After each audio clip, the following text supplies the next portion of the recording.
Welcome to the Growing EBITDA podcast, where we unlock the doors to management and technology insights in the middle market. Join us as we explore innovative strategies to drive revenue and EBITDA growth, interviewing industry leaders and technology experts. Whether you're looking to streamline operations, understand the latest tech trends, or lead your company towards exponential growth, you're in the right place. Stay tuned and let's grow together. James, I got a question for you.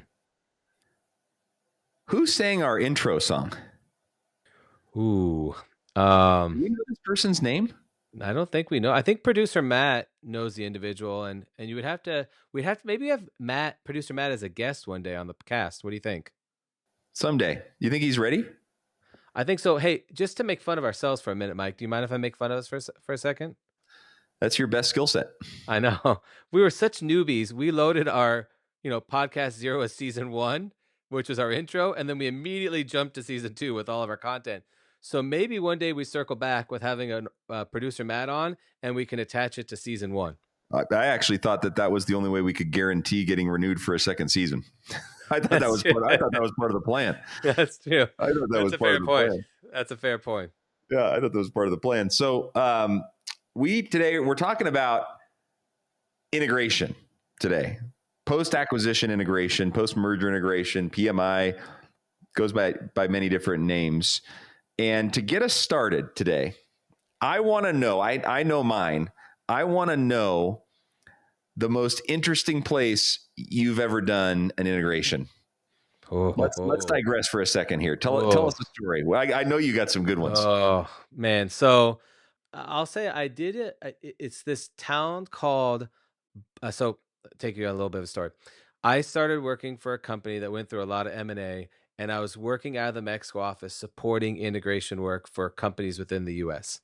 And one of the acquisitions we did was in Bonham, Texas.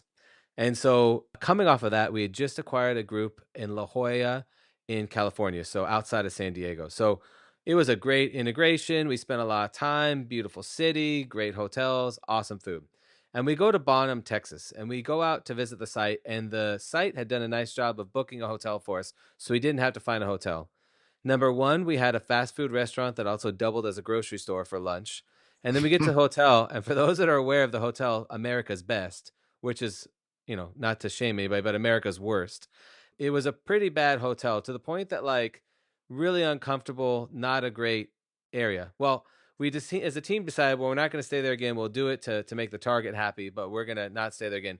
So we commuted an hour and 20 minutes about every single day there and back. So 2.5 hours every day to go to this little town to integrate this business.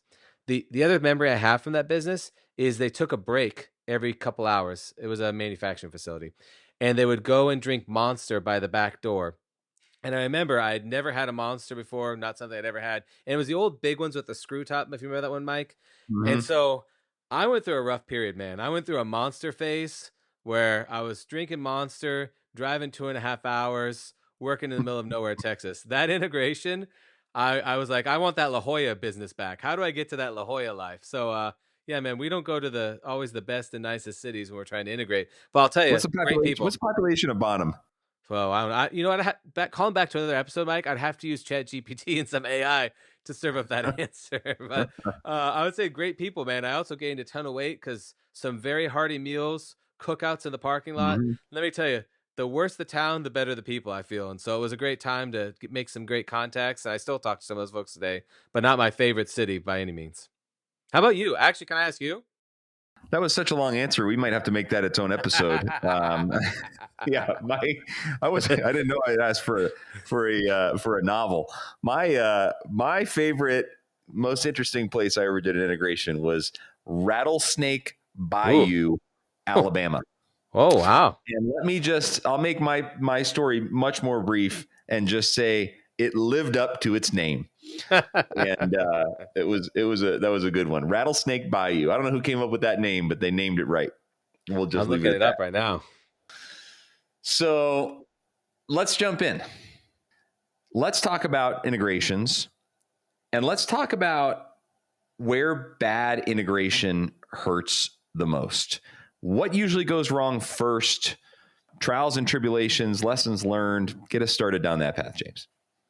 Yeah. So I think when to call back to another episode, but to just baseline, Trivista does a lot of work in the PMI space after some M&A event, whether that's private equity or whether that's a large corporation that's a publicly traded entity that's carving out a piece of its business. We deal on both sides. So think carve out in or M&A come together. And so we work on both sides of that. I think where we see some of the challenges and where we're brought in to help a lot of times or kind of shore folks up because they've already kind of begun the process. Number one is where I buy these two businesses because I like these two businesses. These businesses work well. I don't want to do harm to these businesses, but unfortunately, as I start to bring them together, I may make some decisions that cause some operational disruption or cause challenges to the business. This could be by bad systems. As an IT individual, we see that a lot. This could be operational inefficiencies.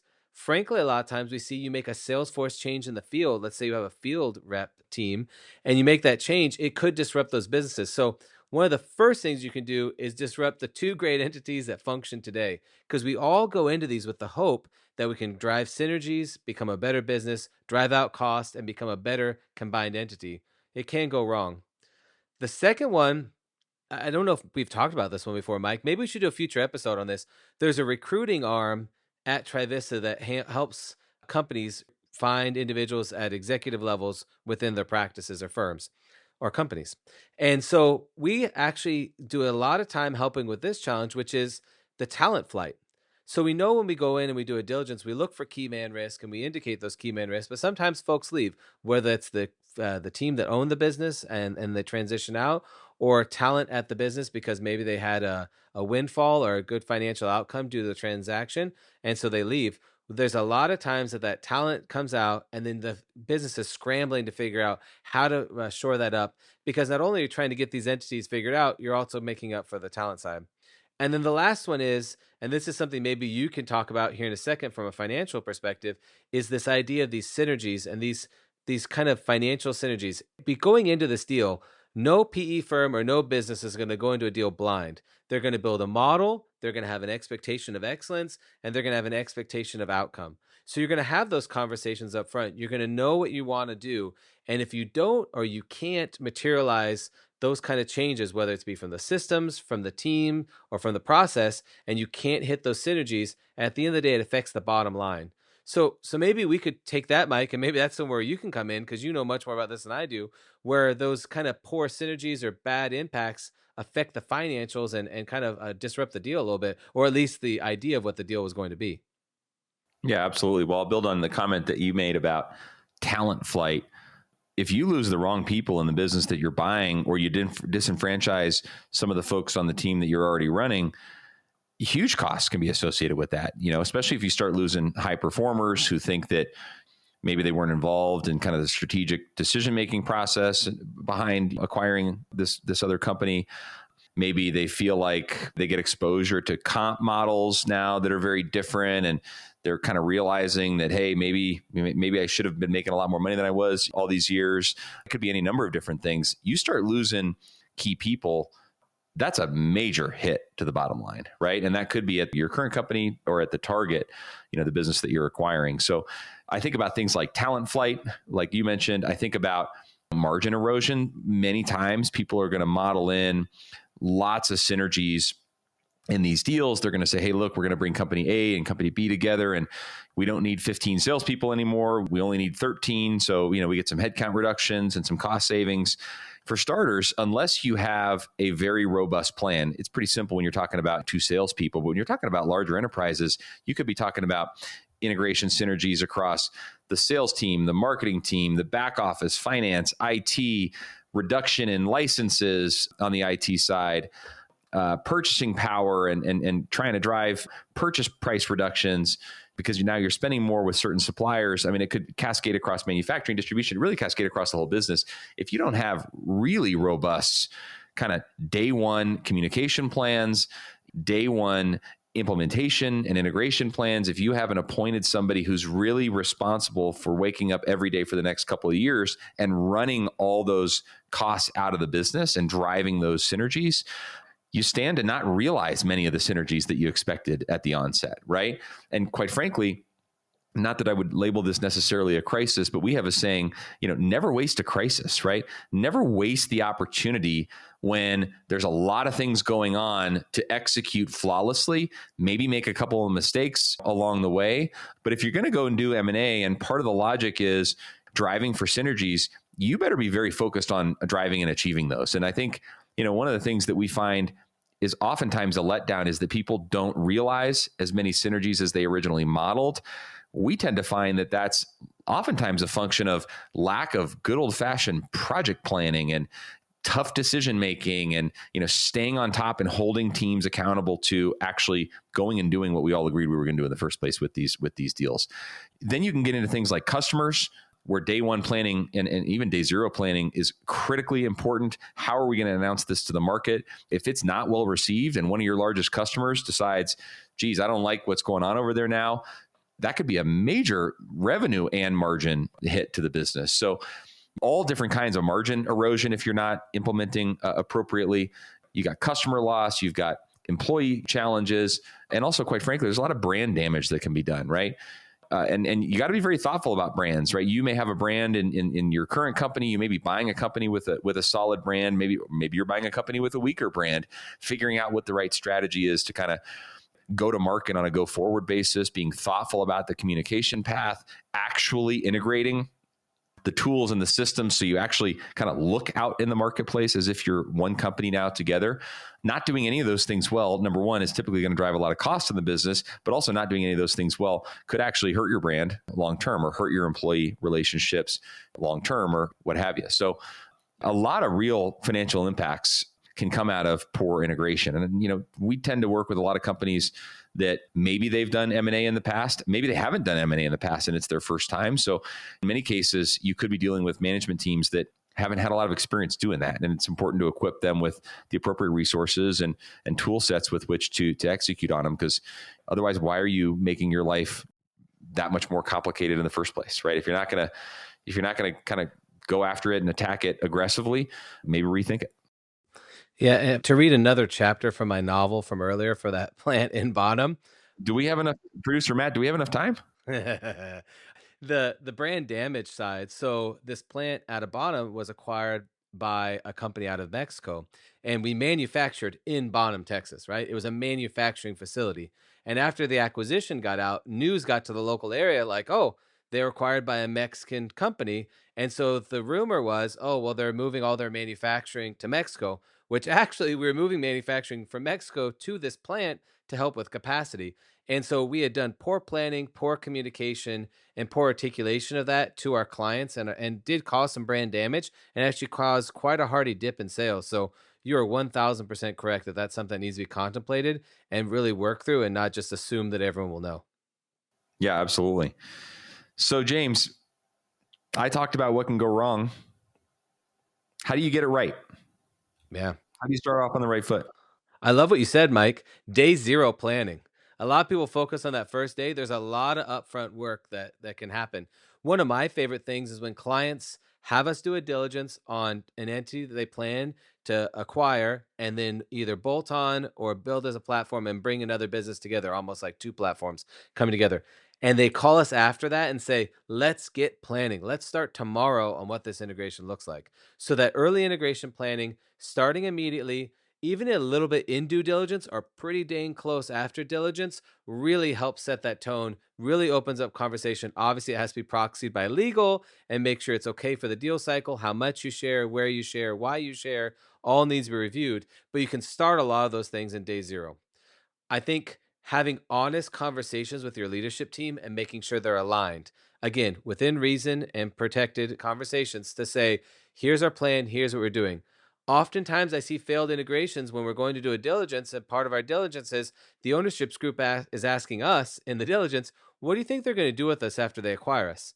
If we hear that question, we know there's a misalignment, and probably the message hasn't been shared in the right way. So that management team understands. A lot of times the ownership group understands, but not that middle management team. And then the last one, which is something we always say in any project, which, by the way, I love your shout out on poor project management sets you up for poor success. It is 1000% true. But the other thing is, how do I get quick wins? How do I find things that are very simple? So one of the things that we see a lot of times on a quick win that gets people working together, gets conversations going, and it's a low risk is indirect procurement. Something as silly as like, hey, we all have paper towels. We all buy from Granger. Let's align on a procurement of indirect that we can make sure we get those materials. We can start to work on that together. Again, it's not going to really super disrupt the business. It's a chance for us to partner. It's a chance for us to figure out a group rate so we can lower some prices. And it's a good place to experiment before you start getting in the tougher things of like, how do I combine manufacturing facilities? How do I centralize my call center? Those are tougher and more kind of frothy challenges, whereas I can get some quick wins, build that confidence on the team, and kind of drive that inertia to those larger challenges like ERP, CRM, or some of the sales things we've discussed on here. So I think those type of things for me is, start talking soon, bring everyone along for the journey, and get some quick wins. Yep, absolutely. So James, before we wrap up, we got some 2-bit trivia, I think, here today. Ooh, all right.